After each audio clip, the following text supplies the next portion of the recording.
Olá, boa noite. Começamos mais um programa Papo Sério, hoje tendo o privilégio de receber aqui no estúdio o escritor e historiador Aimberi Freitas. Professor, boa noite, seja bem-vindo ao Papo Sério. Muito obrigado. Bom, roraimense de Boa Vista, hoje com 70 anos, professor universitário, doutor em Engenharia de Transportes pela UFRJ e mestre em Administração Pública pela Escola de Administração de Empresas pela Fundação Getúlio Vargas de São Paulo. Escritor, pesquisador sobre a Amazônia e autor de dezenas de livros, 15 livros, se não me falha a memória. 22. Já 22 agora, né? Ok. Sobre a região e sobre Roraima e sua gente. Filho de pais paraibanos, né? Ou seja, é mais um caso de nordestinos que veio para Roraima, escolheu Roraima para viver em busca de vida melhor, né? Sem dúvida. Quando foi que o senhor começou a se interessar pela geografia e história de Roraima, professor? Veja, eu nasci aqui em Boa Vista e quando eu fui fazer meu mestrado, eu fui para São Paulo. E eu tenho 5 filhos, na época pequenos. Eu sempre acompanhei a vida escolar dos meus filhos, do dia a dia. Lá em São Paulo, eles eram todos pequenos, matriculei num colégio lá em São Paulo, e no decorrer do ano escolar, eu conversava muito com eles sobre as coisas de São Paulo e tal, e evidentemente falava sobre a geografia e sobre a história de São Paulo, que eles estudavam lá no colégio onde eles estavam matriculados. Fiquei lá 3 anos e ao retornar para Boa Vista, matriculei ali no antigo colégio Ayrton Senna, no final da Jaime Brasil. Estão lá matriculados e passados uns meses, eu novamente fui conversar com eles sobre os mesmos assuntos que eu conversava lá em São Paulo. E perguntei deles sobre os afluentes do Rio Branco. Não sei, pai. Mas não sabe o afluente do Rio Branco? E não sabia nada da história e da geografia de meus filhos. Então achei aquilo uma coisa séria e fui à escola conversar com a diretora, que me remeteu à coordenadora pedagógica, e ela me disse assim: olha, realmente nós não ensinamos porque falta um texto. Tem um texto de geografia e história de Roraima. Tá bom, eu vou fazer esse texto. Aí, a partir dali, nasceu este livro, que é o livro que mais procurado daqui, que é Geografia e História de Roraima. Esse livro está na 9ª edição, a 8ª já esgotou, agora está na 9ª edição, já vendeu mais de 60 mil livros, e é um livro imprescindível para quem quer passar em concurso, por exemplo, porque você conhecer no mínimo a geografia, a história do lugar onde você pretende trabalhar, é fundamental. Então, essa necessidade, porque veja bem, você falou aí, eu sou filho de paraibano, como 90% dos roraimenses vieram de fora, ou tem pai ou avô de fora. Normalmente, quando você chega do seu estado de origem, as conversas em casa são sobre o estado de origem dos pais ou dos avós. É natural. Então, quem é que vai conversar sobre Roraima se você não conhece Roraima? É preciso você ir ao Tepequém, pisar no Tepequém, dizer: eu fui ao Tepequém, eu fui à Serra Grande, eu fui ao Iramutã. Aí a história desses que nascem aqui passam a ser a história daqui.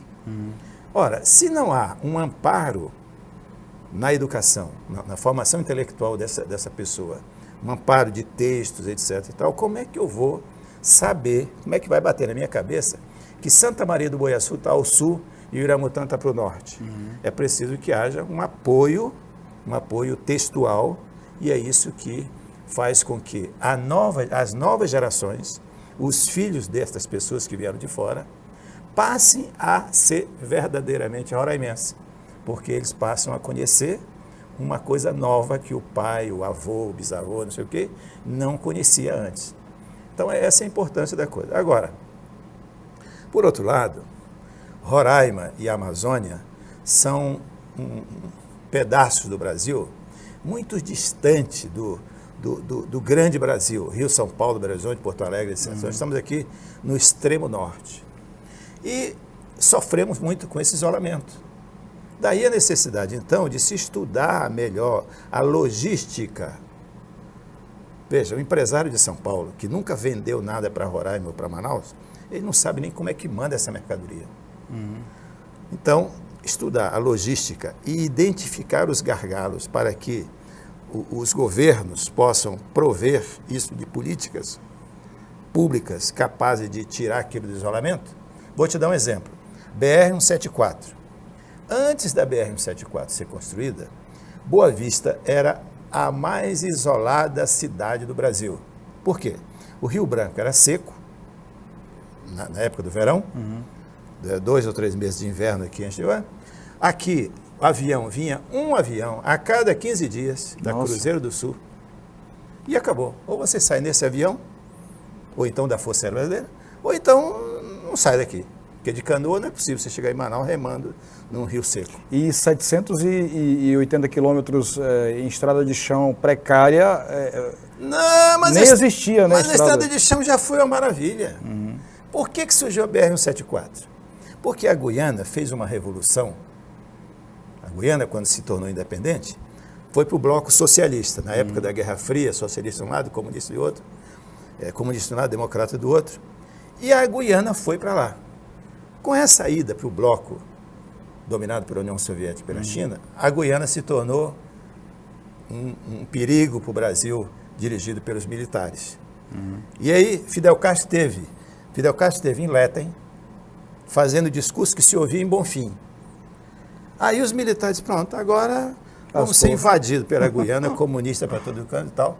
Foi aí, então, que os militares, numa boa hora, resolveram quebrar esse isolamento, porque fazia 150 anos que tinham começado a abrir a BR-174 de Manaus para cá.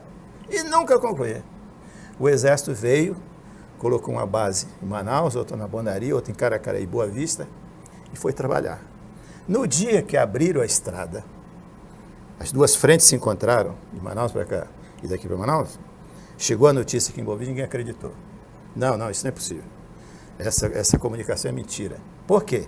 Diziam que entre Manaus e Boa Vista havia um pântano gigante que não permitia passar a estrada. Então, abriu a estrada, mesmo a estrada de chão, foi uma maravilha, uma coisa assim que abriu uma janela de Roraima para o mundo. Por acaso, porque se não fosse os comunistas da Guiana, provavelmente nós ainda estávamos remando daqui para Manaus. Nossa Senhora. Então isso ajuda a fazer com que a gente compreenda o estágio que hoje nós estamos e mostrar para a nova geração a importância que tem de estar sempre alerta para as oportunidades e as necessidades que nós temos.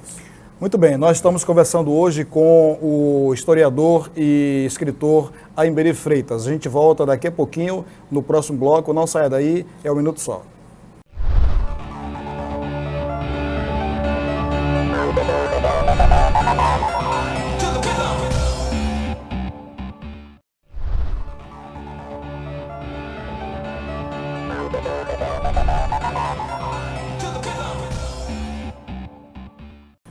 Nós voltamos com o programa Papo Sério, hoje recebendo o escritor e historiador Aymberi Freitas. O professor Roraima acaba de completar 28 anos de mudança de território para o Estado.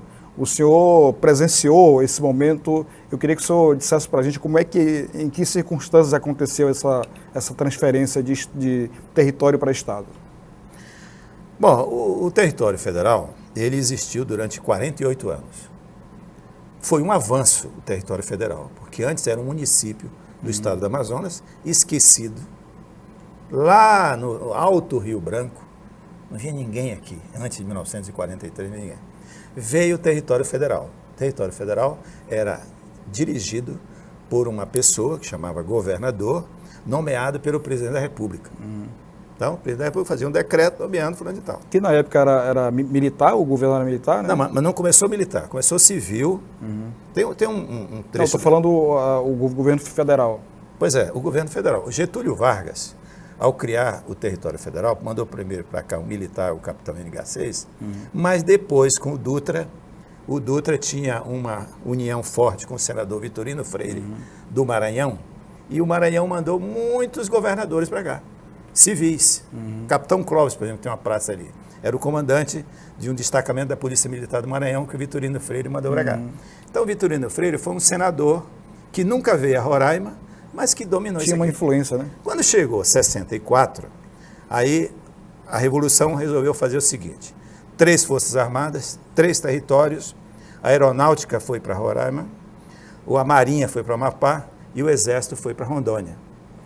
Então, ali, as forças armadas passaram a conduzir o processo, junto com o Ministério do Interior.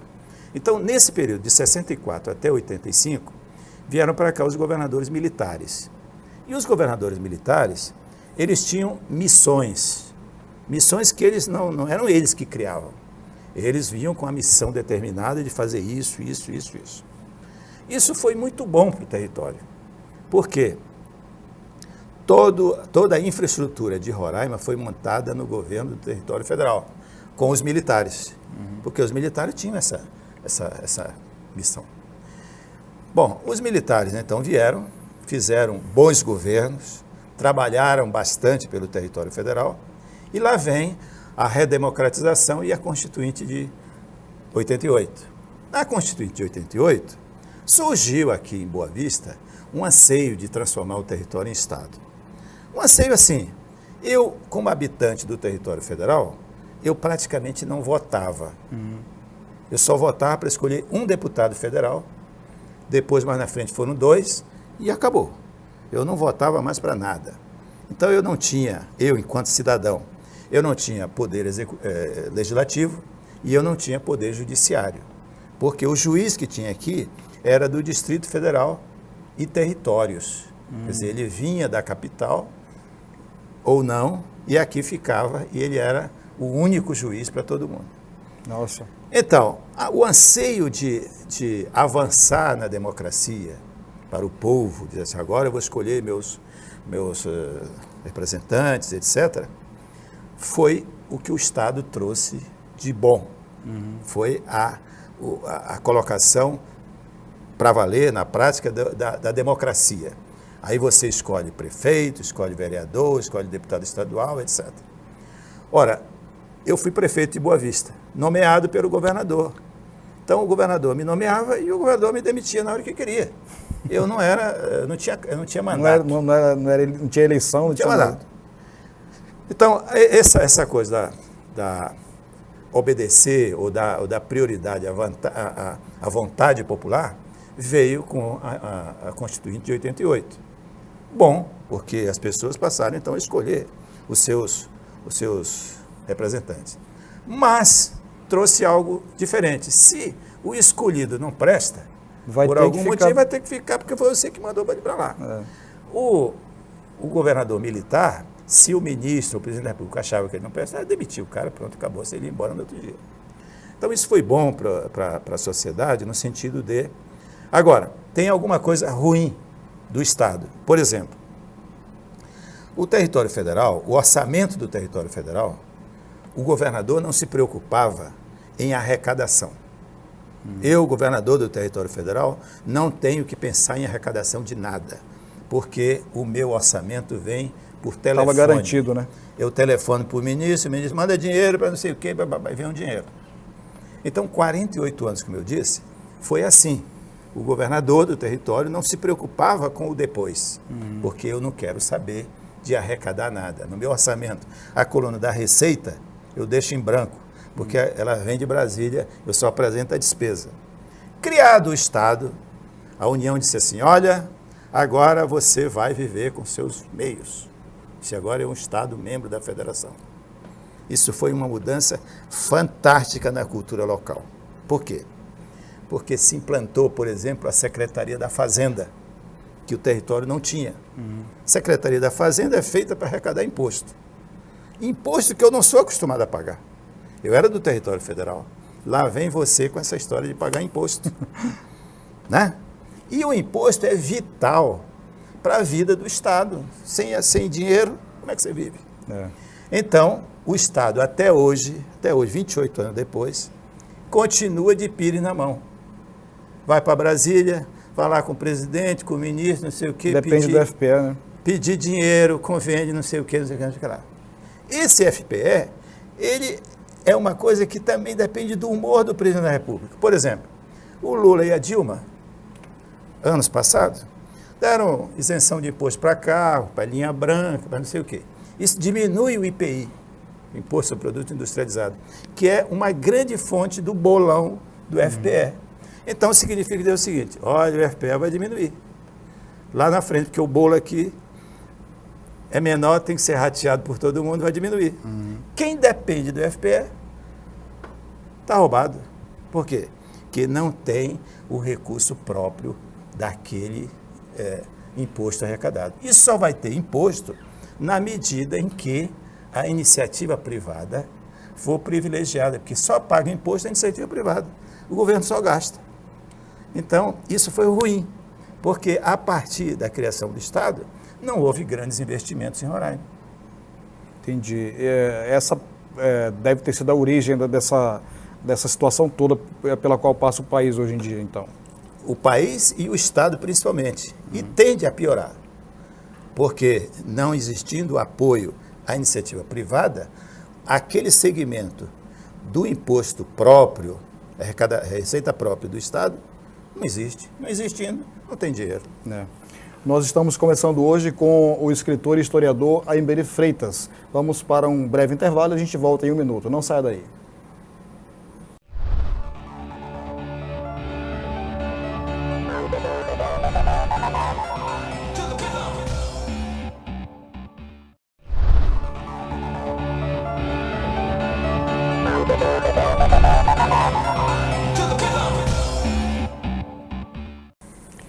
Nós voltamos com o programa Papo Sério, hoje recebendo o professor Aymberi Freitas, historiador e escritor. Professor, o que mais pesou na formação cultural da população de Roraima? A forte presença dos militares ou a vinda de muitos nordestinos para cá? Ou as duas coisas? Veja, a vinda dos militares tem alguns momentos assim. No começo, os militares eram insignificantes. Porque tinha um quartelzinho vagabundo, primeiro pelotão de fronteira, a aeronáutica era conduzida aqui por um cabo e não tinha grande impacto. Na medida em que os militares olharam a fronteira com preocupação, isso foi crescendo. Foi crescendo e aquele primeiro pelotão de fronteira se transformou numa companhia, depois se transformou num batalhão especial de fronteira, depois veio um batalhão especial de engenharia, criaram uma base aérea, então os militares chegaram em grande número. Isso foi positivo, porque não só aumentou a circulação de dinheiro, porque eles recebem bem e gastam aqui, então isso aumentou a valorização local do aumento da renda. Agora, os nordestinos são o esteio do Estado. O esteio do Estado. Aqui, em Roraima, eu digo o seguinte, se você não é índio, você veio de fora. Não é possível, não existe outra alternativa. Ou você é índio ou você veio de fora. Ou você, ou seu pai, ou seu avô, seu bisavô veio de fora. E veio de fora para quê? Olha, eu tenho um livro que chama Figura da Nossa História. É uma coleção. Lá eu coloco, tem 3.000 verbetes de personagens daqui, colocando a história dele, de onde ele veio, quando veio. Fazer o quê? Atrás de oportunidades. Primeiro, os primórdios vieram atrás da pecuária. Porque surgiu um boato que em Roraima tem muito boi, não sei o que, é pecuária. Muitos se tornaram fazendeiros, etc. Na trilha dessa pecuária, surgiu o diamante. Porque o gado não tinha cerca, era espalhado. Então o cara ia campear o gado e chegava numa grota, no igarapé, não sei o que, pegava uma pedrinha, diamante, pronto, virou um garimpo. Então surgiu a segunda atividade econômica daqui, que era o garimpo. Com o garimpo surgiram os diamantários. Diamantários eram uns caras de dinheiro, ficavam em Boa Vista, compravam o diamante e levavam para o Rio. Essas pessoas todas eram de fora. Quem se tornou, por exemplo, utilizou bastante esse esquema foram os índios que se tornaram os melhores vaqueiros de Roraima, são indígenas.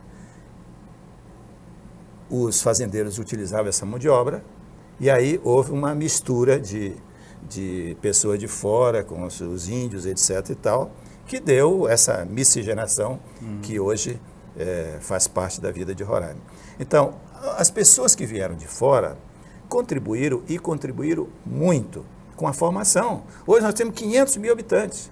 Se você for fazer uma seleção de quem é nativo e quem não é nativo, a maioria é de fora. No censo de 1980,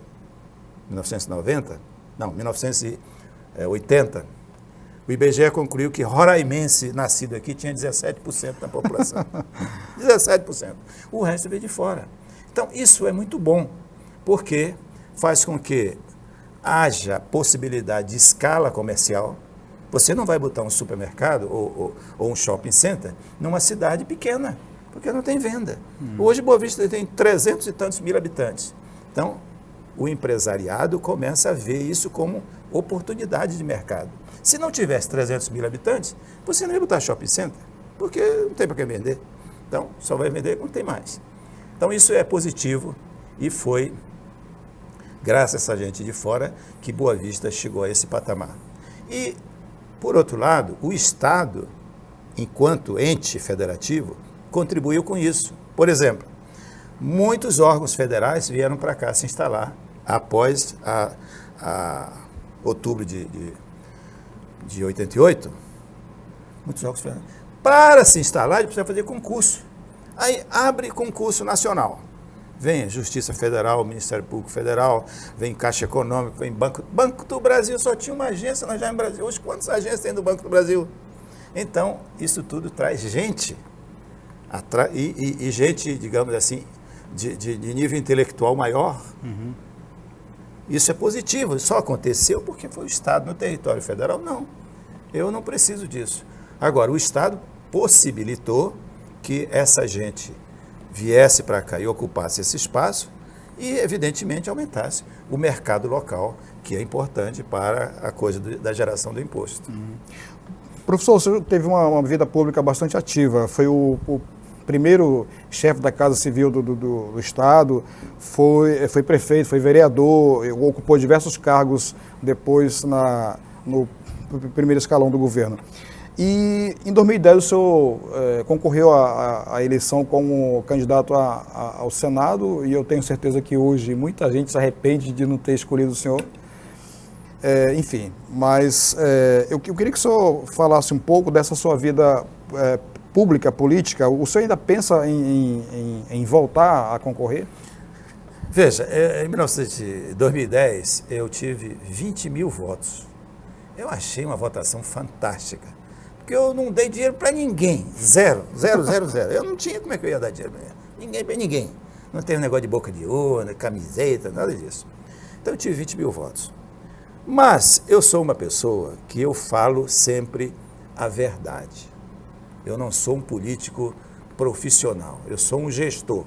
Me dê um troço para eu gerir, e eu geri Secretaria da Agricultura, eu geri essa coisa chamada CETRABES, eu geri a SER, a Agência do Fomento, a Prefeitura. Nunca tive um deslize de improbidade administrativa de uma vírgula, porque eu sou um cara chato. Gosto de fazer as coisas certas. E aí, me apresentei como candidato ao Senado. Não logrei êxito, porque outras pessoas foram escolhidas e eu não. Então você me pergunta assim, você quer voltar? Olha, eu vi agora em São Paulo um negócio fantástico. Esse cara que ganhou a Prefeitura de São Paulo, Dória, ele disputou com Marta Suplicy, com Russomano, com Haddad, que são políticos que já foram prefeitos e deputados, senadores, não sei o quê. Esse cara nunca foi nada.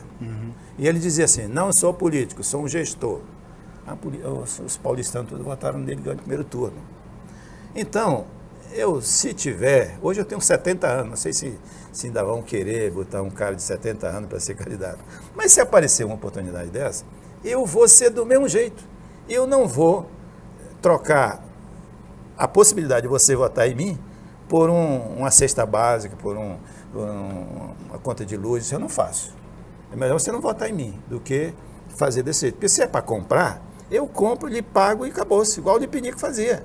O Lipinico comprava, pagava e acabou-se. Eu nem ia reclamar dele o quê? Eu não lhe paguei o voto, por que você está enchendo o saco aqui? O Lipinico era assim. Então, eu quero morrer com a minha consciência tranquila, de que fui um cidadão que ajudou a contribuir, fiz muita coisa, muita coisa. Arroz que está aí, piscicultura que está aí, fui eu que inventei quando fui secretário da Agricultura, há anos atrás. Eu me orgulho disso. Piscicultura que existe em Roraima nasceu comigo. Eu trouxe a ideia lá do Ceará, do sul de Oroz, e graças a Deus hoje, quando você fala em assunto de piscicultura, me enche de orgulho, porque foi uma coisa que eu fiz. Então eu não sei, a vida é que sabe, o povo é que sabe. Se aprender a votar, está aqui um candidato. Professor, eu queria agradecer a sua presença aqui. É claro que um programa só não é suficiente para a gente conversar os assuntos que são do seu conhecimento. Queria dizer que o programa está de braços abertos. No momento que o senhor queira retornar, sinta-se à vontade, a TV Ativa também. Então, muito obrigado pela sua presença hoje aqui. Muito obrigado, digo eu. Eu quero desejar muito sucesso para o seu programa e para a TV Ativa, porque é uma TV que orgulha Boa Vista, e eu fico muito sensibilizado e orgulhoso de ter participado do seu programa, que tem o nome de Papo Sério. Ok? Muito obrigado. Muito bem, nós recebemos hoje aqui o professor e escritor e historiador Aymbere Freitas. Queremos agradecer a sua audiência e convidar para que você nos assista no próximo programa. Até lá então e boa noite.